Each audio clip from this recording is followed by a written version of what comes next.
Hi and welcome అందరికి mastering Python course కి subscribe చేసుకోండి. స్కిల్ బేసిక్స్ స్టార్ట్ చేద్దాం. ఇక సో టేబుల్ ఆఫ్ కంటెంట్స్ ఇవాళ ఏమేమి నేర్చుకుంటున్నామో చూద్దాం. సో ఇన్పుట్ అండ్ అవుట్పుట్ ఎలా ఇవ్వాలి పైథాన్లో అండ్ ఎలా తీసుకోవాలి, పైథాన్ రిజర్వ్డ్ వర్డ్స్, పైథాన్లో ఏమేమి రిజర్వ్ వర్డ్స్ ఉన్నాయి, Python lines and indentation, comments in Python, okay, comments ఎలా రాయాలి, పైథాన్లో వేరియబుల్స్ అంటే ఏంటి, వేరియబుల్స్లో నేమింగ్ కన్వెన్షన్స్ అంటే లైక్ రూల్స్ ఏంటి, డేటా టైప్స్ ఏంటి, ఓకే, ఇన్పుట్ అండ్ అవుట్పుట్. ఇప్పుడు ఇది స్క్రీన్ ఉంది. ఈ స్క్రీన్ మీద మనం ఒక అవుట్పుట్ని డిస్ప్లే చేయాలనుకున్నాం అనుకోండి. సో పైథాన్లో ఒక ఫంక్షన్ యూజ్ చేస్తాం. ఆ ఫంక్షన్ ఏంటంటే ప్రింట్ అనే ఫంక్షన్ యూజ్ చేస్తాం. సో ఇప్పుడు ఒక లైన్ ఆఫ్ కోడ్ రాసి చూపిస్తాను మీకు. ఇప్పుడు నేను కోడ్ రాస్తాను, ప్రింట్ హలో, ఓకే.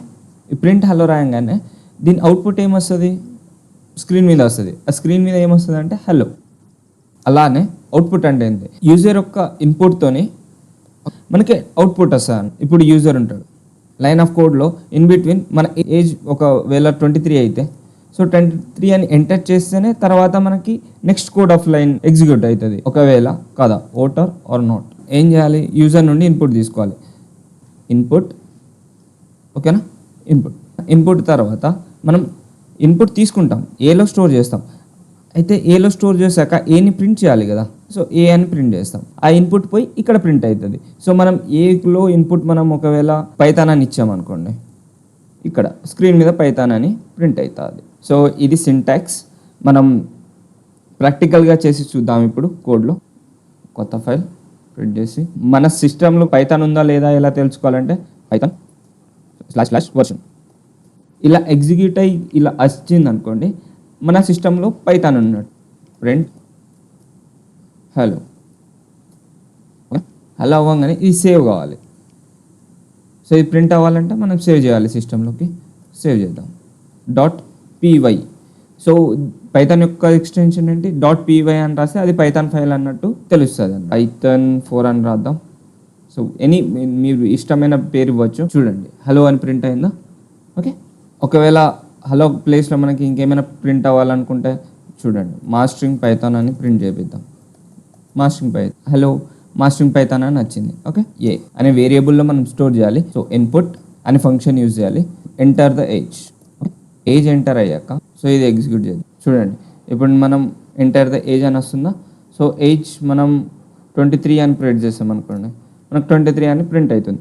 ఏలో ఉన్న స్టోరేజ్ అయిన మన వాల్యూ ప్రింట్ అవుతూ ఉంటుంది. సో ఇక్కడ నేను అప్పుడు డబుల్ కోట్స్ రాశాను, ఇప్పుడు సింగిల్ కోట్ రాశాను.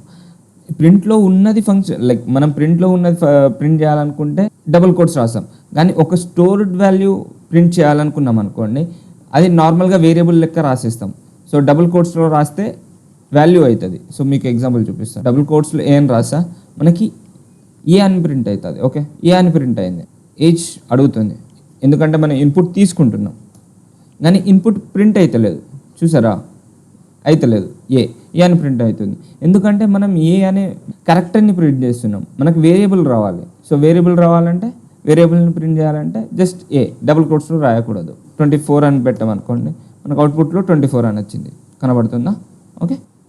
నెక్స్ట్ పైథాన్లో రిజర్వ్ వర్డ్స్ అంటే మనం దీన్ని వేరియబుల్ లెక్క యూజ్ చేయలేం, ఐడెంటిఫైయర్ నేమ్స్ లెక్క యూజ్ చేయలేం, కాన్స్టాంట్ కూడా యూజ్ చేయలేం. ఎందుకంటే దీనికంటే ఒక అర్థం ఉంటుంది. దీన్ని స్పెషల్ కేసెస్లో యూజ్ చేస్తాం ఈ వర్డ్స్ అన్ని. ఇక అండ్, బ్రేక్, డెఫ్, సంథింగ్. ఈ పైథాన్లో లైన్స్ అండ్ ఇంటెండెన్షన్ అంటే ఇంత చూద్దాం. ప్రోగ్రామింగ్ లాంగ్వేజ్ సిలో, జావాలో బ్రేసెస్ యూజ్ చేస్తాం, లైక్ బ్రేసెస్, మీన్ అని రాసి బ్రేసెస్ యూజ్ చేస్తాం. కానీ పైథాన్లో మనం బ్లాక్ కోడింగ్ రాస్తాం. బ్లాక్ కోడింగ్ అంటే ఒక కోడ్ రాస్తున్నా, ఇఫ్ ఏజ్ > 23. ఇప్పుడు రాసాక దీనికి స్పేస్ ఇచ్చి ఏజ్ సంథింగ్ లైక్ ఏదో ఒకటి ప్రింట్ చేద్దాం. సో ఇక్కడ ఏంది, ఇక్కడ ఇఫ్ అనే బ్లాక్లో మనం ఇది ఒక్క బ్లాక్ అన్నాడు, ఓకేనా. ఇంకో దీని కింద ఎల్స్ ప్రింట్ చైల్డ్, ఓకే. అయితే ఇదో బ్లాక్ ఆఫ్ కోడ్ అంటే ఇక్కడ స్పేస్ ఇచ్చాక మనం అది ఒక వేరే బ్లాక్ లెక్క డివైడ్ చేసుకోవచ్చు. ఈ పైథాన్లో ఇంటెండెన్షన్ చాలా ఇంపార్టెంట్. ఇంటెండెన్షన్ ఎర్రర్ అయినా మనం ఆ కోడ్ ఎగ్జిక్యూట్ చేయలేము, ఓకేనా.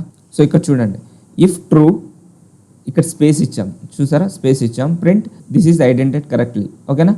ఒకవేళ ఎల్స్ అనే పాట రాసి మళ్ళీ ప్రింట్ రాసి స్పేస్ ఇచ్చాం. సో ఇదొక బ్లాక్ ఆఫ్ కోడ్, ఇదో black of code, okay. Wrong ఏంటి, ఇప్పుడు చూడండి ఇఫ్ ట్రూ ఇక్కడ స్పేస్ ఇవ్వలేదు కాబట్టి ఇది రాంగ్. ఓకేనా. So comments, so single comments ఎందుకు యూజ్ చేస్తాం చూడండి. ఒకవేళ మనం వేరే కంపెనీలో జాయిన్ అయ్యాం, లైక్ సమ్ ఎక్స్ కంపెనీ తీసుకుందాం, గూగుల్ తీసుకుందాం.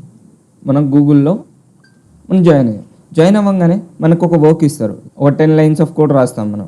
ఓకేనా, 10 lines ఆఫ్ కోడ్ అసలు. ఓకేనా, ఒక్కొక్క మెంబర్కి ఒక్కొక్క స్టైల్ ఆఫ్ కోడ్ రాయడం ఇష్టం. ఓకే, కానీ ఒకవేళ మనం వేరే కంపెనీ చేంజ్ అయ్యామనుకో, మన 10 lines ఆఫ్ కోడ్ వాళ్ళకి అర్థం కావాలి కదా, రైట్, ఇంకో ఎంప్లాయీకి. సో మనం ఏం చేస్తామంటే ఏ ఫంక్షన్ యూజ్ చేస్తాం, ఎందుకు యూజ్ చేస్తాం అనేది మనం మెన్షన్ చేస్తూ ఉంటాం. ఈ మెన్షన్ ఎలా చేయగలుగుతాం, కామెంట్స్తో. సో ఇక్కడ టైప్ ఆఫ్ కామెంట్స్ చూద్దాం. చూడండి, సింగిల్ లైన్ కామెంట్, మనం ఒకటే లైన్లో కామెంట్ రాద్దాం అనుకుంటున్నాం, హ్యాష్ అని రాసి I have use split function అలా రాస్తే ఇక్కడ మనం స్ప్లిట్ ఫంక్షన్ యూజ్ చేసామని తెలుస్తుంది. మల్టిపుల్ లైన్ ఆఫ్ కామెంట్స్ రాయాలనుకున్నాం అనుకోండి, 1 2 ఆఫీస్ ఇచ్చేసి ఇది ఎండ్, ఇది స్టార్టింగ్లో, ఇది ఎండింగ్లో, ఇన్ బిట్వీన్లో ఏం రాసినా అది కామెంట్ అవుతుంది. సో ఈ కామెంట్స్ని మన ఇంటర్ప్రిటర్, ఎందుకంటే పైథాన్ ఇంటర్ప్రిటర్ యూజ్ చేస్తుంది కదా, ఆ ఇంటర్ప్రిటర్ వీటిని ఎక్స్క్లూడ్ చేస్తుంది. సో పైథాన్లో కామెంట్స్ రాయడం వల్ల యూజెస్ ఏంటి, improves readability, helps other to understand, మన కోడ్ ఏం రాసామో వేరే వాళ్ళకి అర్థమవుతుంది. So useful for debugging and documentation. ఓకేనా, వేరియబుల్స్ అండి, అప్పుడు రాశాను కదా ఏ అని స్టోర్ చేసి తర్వాత ఇన్పుట్ తీసుకుని. ఫస్ట్ ఆఫ్ ఆల్ మీకు వేరియబుల్ అండ్ కాన్స్టెంట్ గురించి చెప్తాను. సో కాన్స్టెంట్ అంటే ఈ వాల్యూస్ చేంజ్ అవ్వవు. 1 2 3 4 అంటే వాల్యూ ఏంటి, 4. ఇప్పుడు ఒకవేళ నంబర్ నా దగ్గర 4 books ఉన్నాయి అన్నాను అనుకోండి, నా దగ్గర ఎన్ని బుక్స్ ఉన్నాయి, 4 books. దాని వాల్యూ చేంజ్ అవుతుందా, కాదు. వేరియబుల్స్ తీసుకున్నాం అనుకోండి, సో వేరియబుల్స్ ఏంటి, ఈ వాల్యూస్ చేంజ్ అవుతూ ఉంటుంది. ఆ పర్టికులర్ టైంలో ఆ వాల్యూ అంతా, కానీ నెక్స్ట్ టైం యూజ్ చేసేటప్పుడు ఆ వాల్యూ ఏమైనా కావచ్చు, వేరే వాల్యూ కూడా కావచ్చు. Like A is equals to నేను 10 అన్నాను అనుకోండి, రేపు నీ ఏ అంటే 100 అంట. సో పైథాన్లో వేరియబుల్స్ ఎందుకు యూజ్ చేస్తామంటే, ఇప్పుడు సమ్ వేరియబుల్ ఉందనుకోండి, ఆ మెమరీలో లొకేషన్స్ ఉంటాయి. సో ఇదొక బిట్ అనుకోండి, బిట్ లెక్క ఒక ఏ అనేది ఇది రిజర్వ్ చేసేస్తుంది. ఒకవేళ నేను వేరియబుల్స్ అనేవి వీటిని రిజర్వ్ చేసేస్తుంది. అంటే ఇక్కడ ఒకవేళ నేను 2 3 4 3 అని రాశాను అనుకోండి, ఇలా స్టోర్ అవుతుంది 2 3 4 3 అని. ఇవి బిట్స్ లెక్క కన్వర్ట్ అయ్యి స్టోర్ అవుతుంది. ఆ బిట్స్ ఎలా కన్వర్ట్ చేయాలో తర్వాత క్లాసెస్లో నేర్చుకుందాం. ఓకేనా, ఇలా స్టోర్ అవుతూ ఉంటుంది. అంటే ఈ వేరియబుల్స్ అనేది మన మెమరీ లొకేషన్లో reserves the memory location uses to store value. అంటే ఈ వాల్యూ స్టోర్ చేయడానికి మెమరీ లొకేషన్లో మనకి రిజర్వ్ చేస్తూ ఉంటాయి వేరియబుల్స్ అనేవి.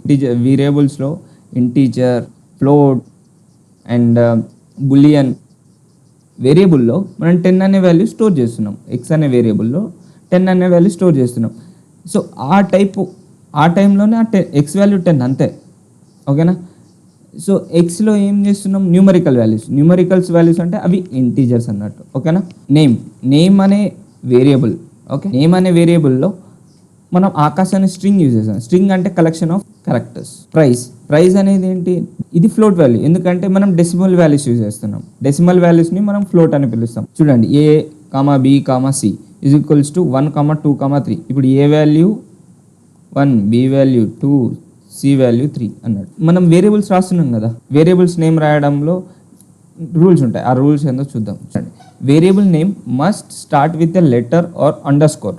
అంటే లెటర్ అంటే ఏంటి, A to Z, small a to small z. ఇది కాకుండా అండర్ స్కోర్తో కూడా స్టార్ట్ అవ్వాలి. అండ్ వేరియబుల్ నేమ్లో ఎలాంటి స్పెషల్ క్యారెక్టర్స్ ఉండకూడదు, like dollar, comma, like Austric, percentage అలాంటివి. ఆకాష్ అని రాశాను అనుకోండి, ఇది wrong. So variable name only contains alpha numeric characters and under scores. Numericals అయినా ఉండాలి. న్యూమరిక్స్ అంటే 1 2 3 సంథింగ్ ఎక్స్. ఆల్ఫాబెట్స్ అంటే మనకు తెలిసిన A to Z. ఓకేనా, లేకపోతే అండర్ స్కోర్ ఉండాలి. Python variables names are sensitive. అంటే ఇప్పుడు నేమ్ NAME లో ఒక వాల్యూ స్టోర్ చేసాం అనుకోండి, ఆకాష్ అనే వాల్యూ స్టోర్ చేసాం. అదే NAMEలో పైథాన్ చేశాను అనుకోండి, ఇవి రెండు సేమ్ కావు. ఈ నేమ్ అండ్ ఈ నేమ్ సేమ్ కావు. ఓకేనా, ఇక ఇప్పుడు నేను రిజర్వ్ వర్డ్స్ అని చెప్పాను కదా, ఈ రిజర్వ్ వర్డ్స్ అన్నీ మనం పైథాన్లో వేరియబుల్స్ లెక్క యూజ్ చేయలేం, ఎందుకంటే వీటికంటూ ఒక స్పెషల్ పర్పస్ ఉంటాయి. So data types are actually classes and defined variables are there instances or object. Since Python is dynamically typed, the data types of variables is determined at runtime based on assigned values. మనం run టైంలోనే మనం like మన వేరియబుల్ని assign చేసుకోవచ్చు, ఎందుకంటే ఇది dynamically type. మీకు first క్లాస్లో చెప్పాను కదా, Python is a dynamically type. ఓకేనా, పైథాన్ డైనమికల్లీ పోర్టబిలిటీ.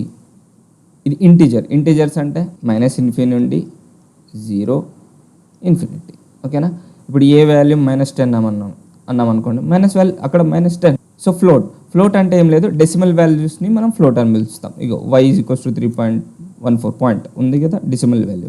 ఒకవేళ y = 10.2 అన్నాం అనుకోండి, 20, అప్పుడు అది కూడా డెసిమల్ వాల్యూ. ఓకేనా, స్ట్రింగ్ అంటే ఏం లేదు, కలెక్షన్ ఆఫ్ క్యారెక్టర్స్. లైక్ ఒక క్యారెక్టర్, ఈ సెకండ్ క్యారెక్టర్, ఇది థర్డ్ క్యారెక్టర్, ఇది ఫోర్త్ క్యారెక్టర్, ఇది ఫిఫ్త్ క్యారెక్టర్, సిక్స్త్ క్యారెక్టర్, ఇలా. ఇది కలెక్షన్ ఆఫ్ 6. సో ఇక్కడ 6 యూజ్ చేస్తాం. సో ఇక్కడ చాలా ఉండొచ్చు, లైక్ ఎక్స్, ఇక్కడ ఇంకా పైథాన్ మాస్టరింగ్ అని రాసామనుకోండి, ఇది మొత్తం ఇప్పుడు ఒక స్ట్రింగ్ అవుతుంది. ఓకేనా, సో బులియన్ అంటే true or false. So list అంటే 1 2 3 సంథింగ్ 3 4 అలా. ఈ వాల్యూస్ని మనం చేంజ్ చేయొచ్చు, లిస్ట్లో వాల్యూస్ చేంజ్ చేయొచ్చు అండ్ ఆర్డర్గా ఉంటాయి. ఓకేనా, టపుల్ అంటే సేమ్ లిస్ట్ లెక్కనే ఉంటాయి, కానీ ఇక్కడ ఏంటంటే వాల్యూస్ చేంజ్ అవ్వవు. లైక్ టుపుల్లో వాల్యూస్ చేంజ్ అవ్వవు. ఓకేనా, ఇవి బ్రాకెట్స్లో రాస్తాం మనం. 1 2 3. రేపు మనం ఈ వాల్యూ 2 వాల్యూలో 3 పెట్టాలనుకో, లైక్ 4 చేయాలనుకున్నాం అనుకోండి, ఆ వాల్యూ చేంజ్ అవ్వదు. కానీ ఇక్కడ 2 వాల్యూలో 4 చేయాలనుకున్నాం అనుకోదా, అది చేంజ్ అవుతుంది, ఇక్కడ చేంజ్ అవ్వదు. ఓకేనా, సో సెట్ అంటే ఏం లేదు, ఇక్కడ సేమ్ వాల్యూస్ ఉండవు. ఓకేనా, యూనిక్ వాల్యూ మాత్రమే ఉంటాయి, డూప్లికేట్ వాల్యూస్ ఉండవు. అండ్ ఇవి అన్ఆర్డర్లో ఉండొచ్చు. డిక్షనరీ అంటే ఏం లేదు, కీ వాల్యూ పేర్. సో ఇప్పుడు నేమ్ ఉందనుకోండి ఆకాష్, ఏజ్ 21. ఇప్పుడు ఇవంతా ఒకటే పర్సన్ గురించి చెప్తున్నాం మనం. ఇప్పుడు రేపు మనం ఎడ్యుకేషన్ కూడా యాడ్ చేయొచ్చు, ఎంటెక్. ఇప్పుడు మనం ప్రాక్టికల్గా చేస్తూ మనం ఫస్ట్ ఏజ్ అనే, ఇప్పుడు మనం ఏం కోడ్ రాద్దామంటే హీ ఆర్ షీ ఓటరా కాదా అని తెలుసుకుందాం. ఒకవేళ ఏజ్ యూజర్ నుండి ఇన్పుట్ తీసుకుందాం. సో ఇన్పుట్ రాయడానికి ఇన్పుట్ అనే ఫంక్షన్ యూజ్ చేస్తాం. సో మనం యూజర్కి enter your age. Okay, age అనేది ఇన్పుట్, అంటే ఇన్పుట్ కదా, ఇన్పుట్లో మనకి ఏమొస్తుంది, స్ట్రింగ్ రాదు. ఇక్కడ ఏమొస్తుంది మనకి, సో ఇక్కడ ఏమవుతుంది, ఇది మొత్తాన్ని మనం ఇంటీజర్ లెక్క చేంజ్ చేసాం. దీన్ని టైప్ కాస్టింగ్ అంటాం. సో టైప్ కాస్టింగ్ గురించి కూడా నేర్చుకుందాం. అంటే ఒక టైప్ నుండి ఇంకో టైప్కి మారిస్తే దాన్ని టైప్ కాస్ట్ అంటాం. మనం స్ట్రింగ్ నుండి ఇప్పుడు ఇంటీజర్ లెక్క చేంజ్ అవుతున్నాం. ఇఫ్ ఇది రిజర్వ్డ్ వర్డ్. ఓకేనా, ఏజ్ అనేది greater than or equals to 18. ఓకేనా, ఒకవేళ ఏజ్ 18 కన్నా ఎక్కువ అయితే print he or she is a voter. Okay, else he or she is not voter. ఒకవేళ ఏజ్ ఎక్కువ అయితే ఓటర్, కాకపోతే 18 కన్నా తక్కువ ఉంటే is not a voter. Age 23 అని రాశాను అనుకోండి, సో ఈ are she is a voter అని వచ్చింది. ఇంటర్ప్రిటర్ లా వర్క్ చేస్తుందా లేదా, ఒక ఎగ్జాంపుల్ చెప్తాను చూడండి. ఇప్పుడు నేను ప్రింట్ అని రాశాను, ప్రింట్ హలో, లేకపోతే మాస్టరింగ్ పైథాన్ అని రాద్దాం. మాస్టరింగ్ పైథాన్ మన ఇన్పుట్ ఇచ్చే వరకు ఎగ్జిక్యూట్ అవ్వదు. ఓకే, చూడండి, మాస్టరింగ్ పైథాన్ అని ప్రింట్ అయింది. ఎందుకు, ఇది ఫస్ట్ లైన్ ఆఫ్, అంటే ఇది ఒక లైన్ అయ్యాక సెకండ్ లైన్ వస్తుంది. ఫస్ట్ ఏముంది, ప్రింట్ అని ఉంది, అందుకే అది ప్రింట్ అయింది. సెకండ్ ఏంటి, ఏజ్ ఇన్పుట్ తీసుకుంటుంది. యూజర్ ఇన్పుట్ ఇచ్చాక మళ్ళీ థర్డ్ ఫోర్త్ లైన్కి వెళ్తుంది. ఇప్పుడు నేను ఏజ్ 45 రాశాను అనుకోండి, so he or she is a voter, అయిపోయింది. అలా ఇప్పుడు కామెంట్ రాద్దాం, ఒక లైన్ ఆఫ్ కోడ్ కామెంట్ రాద్దాం అనుకోండి. యాష్ రాసి he I'm writing code for he or she is for knowing he or she is voter or not.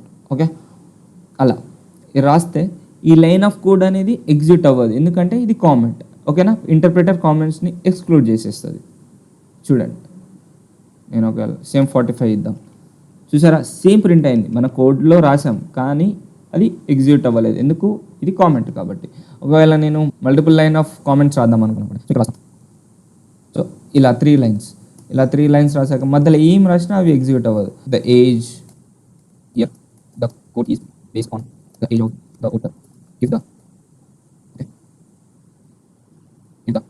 Voter is above 18 he or she is the owner. Okay, if else, if not, owner is check. Okay, ఓకేనా. ఈ 3 lines of code like comment రాసాం. ఇప్పుడు execute 3 కాదు, మనం 10 కూడా రాసుకోవచ్చు, 8 కూడా రాసుకోవచ్చు, మన ఇష్టం. ఓకే, 23. సో ఇక్కడ మనం లైన్ ఏం రాసాం, ఐఎమ్ రైటింగ్ ద కోడ్, అది ఎగ్జిక్యూట్ అవ్వలేదు. ఈ పార్ట్ ఆఫ్ కోడ్ కూడా ఎగ్జిక్యూట్ అవ్వలేదు. చూసారా, ఎందుకు? ఇవి కామెంట్స్ కాబట్టి. ఓకేనా. Thank you for coming to my classes. So subscribe చేయండి, మీ ఫ్రెండ్స్కి కూడా షేర్ చేయండి. ఓకేనా.